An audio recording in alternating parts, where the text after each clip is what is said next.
안녕하세요. 국민 여러분, 새해 복 많이 받으십시오.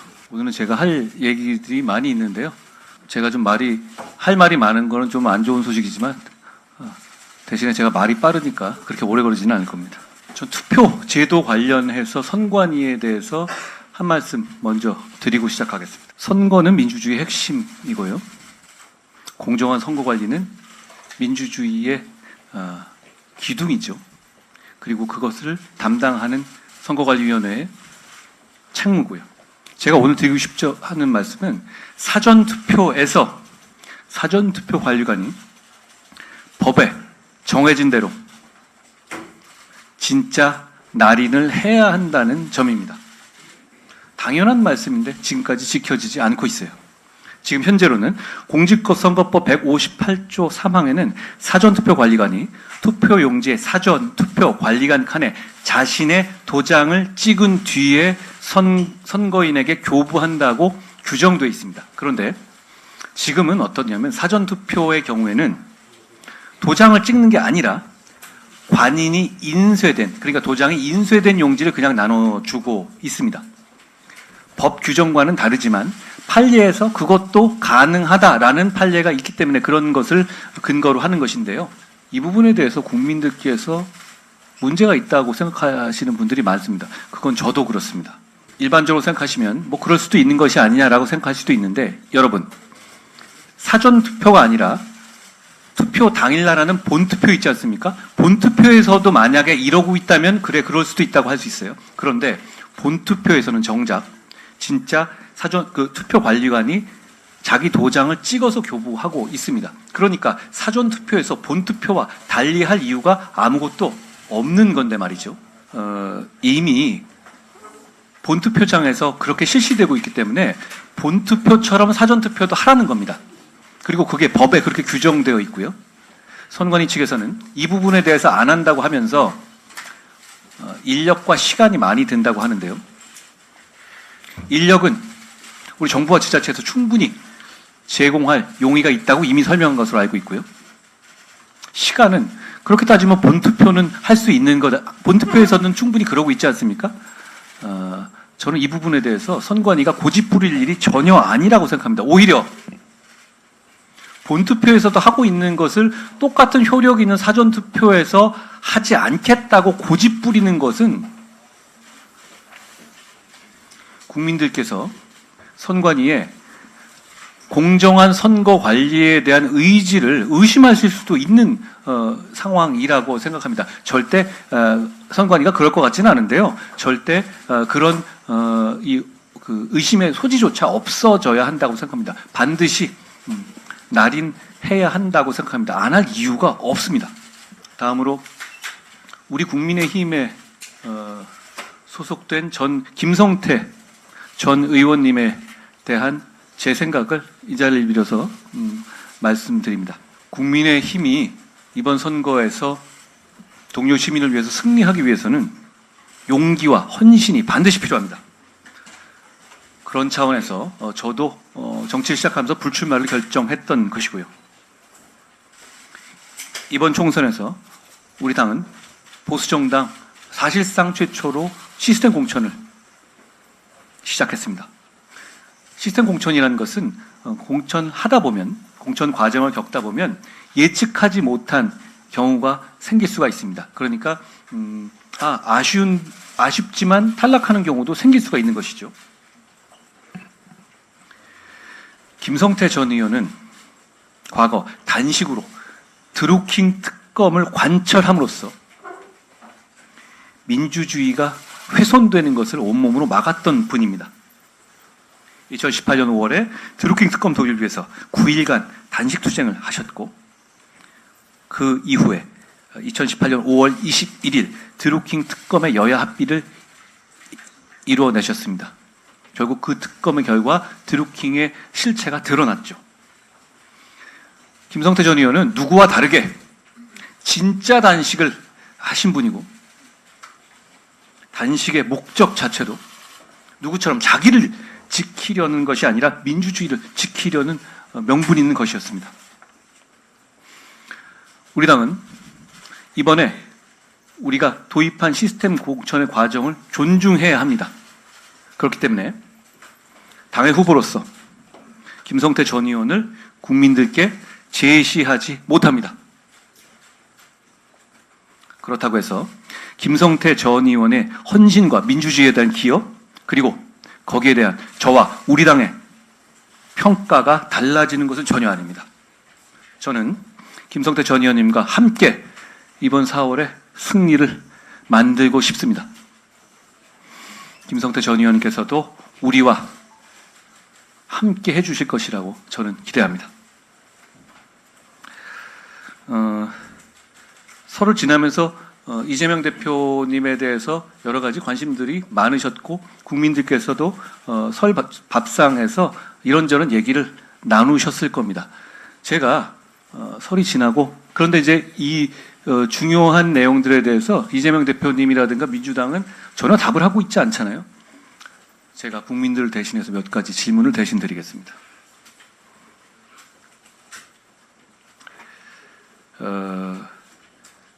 첫째는 이재명 대표께서 공금 법카로 1,000만 원어치 과일 사 먹은 게 사실인지, 과거 방송에서 냉장고에 과일 넣어놓고 꺼내 먹는 게 꿈이다 이렇게 말씀하신 적도 제가 본 거 있는데요. 아무리 그래도 세금으로 그 소원 이루면 안 되는 것 아닌지 제가 묻고 싶습니다. 둘째로는 과거의 명절 제사상도 이 공금 법카로 하셨던 의혹이 있었는데요. 그게 사실인지 묻겠습니다. 이번엔 혹시 안 그러셨겠죠?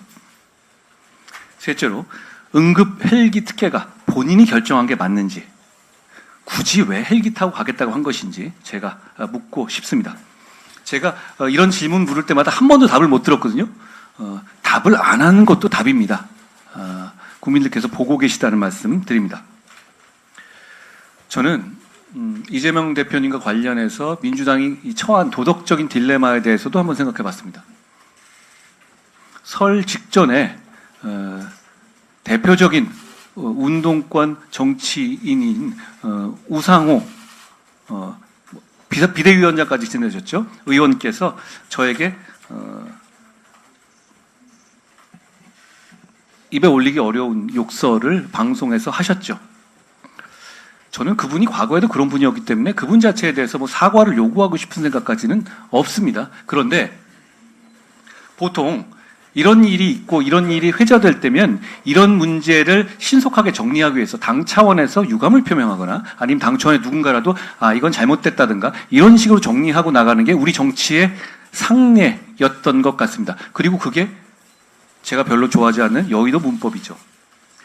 그런데 민주당은 그러지 못합니다. 저는 그러지 못하는 이유가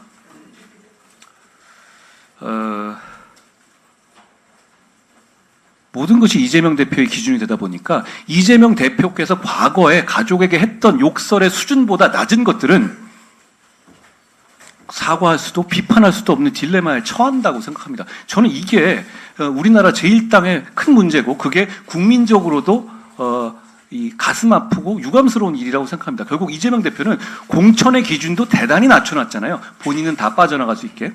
그러다 보니까 공천의 기준도 대단히 문제가 되고 도덕적 기준조차도 자신이 했던 모든 것이 민주당이라는 제1당, 전통 있는 제1당의 기준에 되는 것 같아서 대단히 안타깝다고 생각합니다. 제가 조금 전에 들어오면서 조국 신당에 관한 질문을 받았었습니다. 저는 조국 전 장관께서 국회의원을 하고 싶은 마음은 제가 얼마든지 이해합니다. 그럴 수 있다고 생각합니다. 그렇지만 저는 오히려 이 문제가 이재명 대표가 혼자 결정했다는, 민주당이 100% 북한처럼 동의했다는 지금의 준연동형 제도의 문제점을 보여준다고 생각합니다. 조국 씨는 우리가 주장하는 병립형 제도 하에서는 절대로 국회의원 배지를 달 수 없습니다. 그렇지만 이재명 대표가 결정하고 민주당에 100% 찬성한 준연동형 제도 하에서는 국회의원 배지를 달 수 있죠. 저는 국민의 민의를 반영한 선거제도가 어떤 것인지 이 자체로 금방 드러난다고 생각합니다. 저희는 병립형 제도가 국민의 의사를 더 잘 반영하는 것이라는 점을 다시 한번 말씀드립니다. 지금 국민들은 제대로 된 선거를 하고 제대로 된 선거 하에서 국민들이 선거한다면 조국 씨 같은 분은 배지를 달 수 없어야 하는 것이 맞죠. 며칠 전에 가수 강원래 씨가 영화를 보러 갔다가 가족과 함께 영화를 보러 갔다가 극장에 들어가지 못하고 가족들만 영화를 보게 한 일이 있었습니다. 저는 대단히 이상한 일이라고 생각했거든요. 그 문제가 지금 있는 장애인들에 대한 극장의 출입이라든가 이런 관련한 규정에 있어서 약간의 이 해석상의 루프홀이, 그러니까 맹점이 있다는 있기 때문이라는 지적이 있었습니다. 그 점에 대해서 저희 국민의힘이 그 시행령의 개정을 포함해서 이 부분을 개선해서 상식적인 세상이 되도록 할 거라는 말씀을 드립니다. 이 부분에 대해서는 우리의 김혜지 의원께서 조금 이따 더 설명해 주시라고 생각합니다. 오늘 일부 언론에서 대학 등록금에 대한 파격적인 당정의 지원 방침에 대해서 보도가 있었습니다. 지난달 1월 14일 고위 당정협의 때 제가 정책위원장님과 함께 제시했던 내용인데요. 대학생들의 파격적인 학비 경감 방안을 당정이 지금 실효성 있게 논의 중이라는 말씀을 확인을 드립니다. 곧 이 의미 있는 방안에 대해서 말씀드리겠습니다. 이참에 저희가 드리고 싶은 말씀은 저희가 늘 강조하다시피 정부 여당, 집권 여당인 우리의 정책은 곧 실천이고 다수당이지만 민주당의 정책은 약속일 뿐이라고 말씀드렸는데요. 바로 이 차이입니다. 저희는 이 대학생 학비 경감 방안을 만들어서 바로 실행하겠습니다. 약속이 아니라 실천이라는 말씀을 드립니다. 제가 어제 출근하면서 어제 이제 직원들이 고향에 내려가셔서 택시를 탔었는데요. 기사분이 저를 알아보시면서 이런 말씀을 주시더라고요. 설 직전에 발표된 소상공인 자영업자 세금 부담 경감 정책, 그러니까 부가가치세 간이 과세 기준을 현 매출 8천만 원 미만에서 1억 400 미만으로 높이기로 한 것에 대해서 말씀하시면서 발표해놓고 나서 그 이후에 다른 말씀이 계속 없어서 이거 진짜냐, 말만 해놓고 이거 안 되는 거 아니냐, 이거는 정말 해줬으면 좋겠다. 이것 때문에 오히려 연말 한 달을 일부러 영업하지 않는 분들도 있다라는 말씀을 주셨습니다. 저는 안심시켜 드렸는데요. 여러분께 또 말씀드립니다. 우리는 약속을 지키는 정당입니다.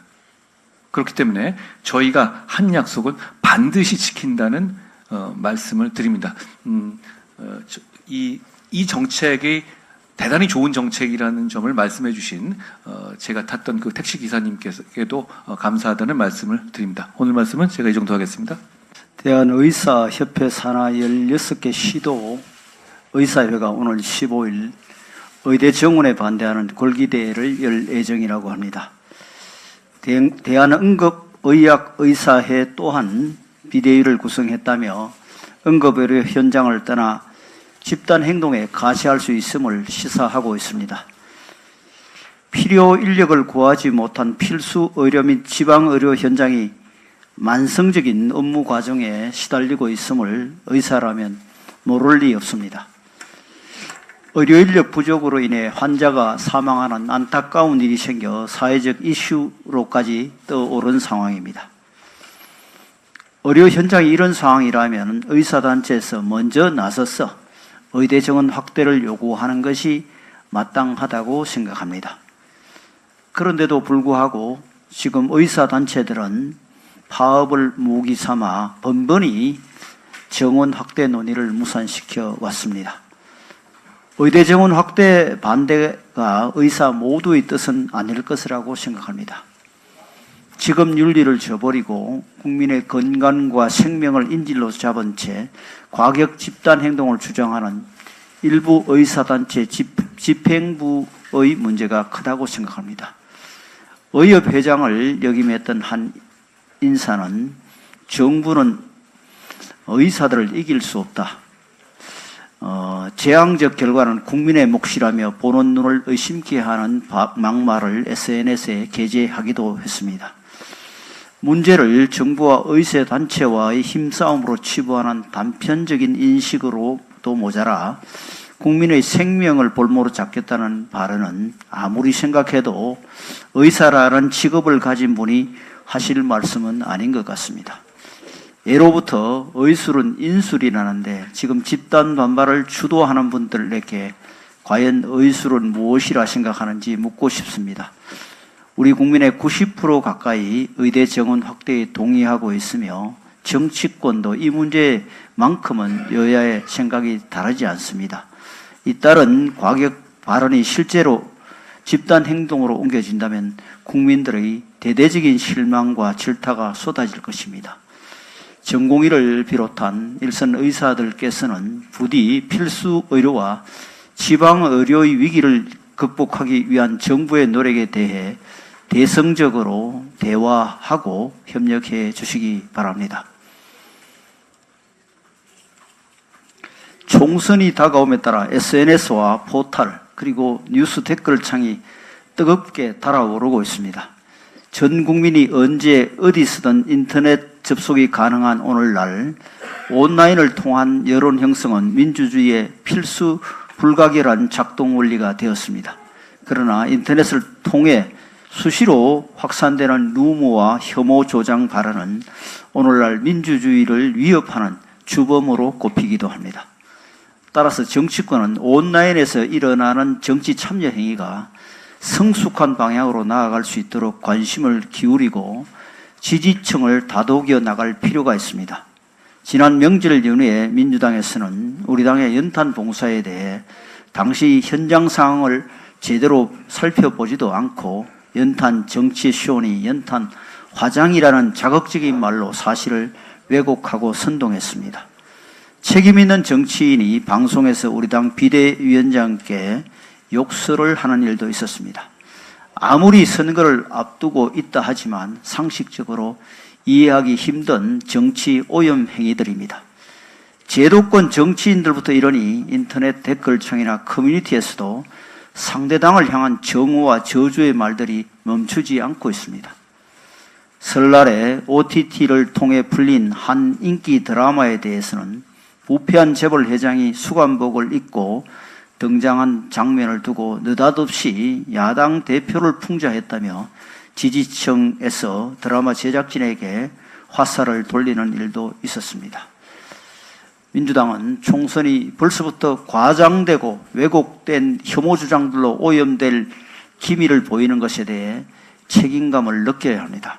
선거가 다가올수록 마음이 급해지는 것은 이해하지만 국민의 마음을 얻는 길은 여론 조작이 아니라 국민께 힘이 되는 정책을 만들고 국민에 대해 진심을 보이는 데 있음을 명심하시기 바랍니다.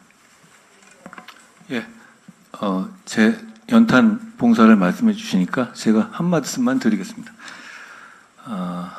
그런 식으로 트집 잡기에 나설 게 아니라 정치 개혁과 민생으로 경쟁하자는 말씀드립니다. 봉사로 경쟁하자는 말씀드립니다.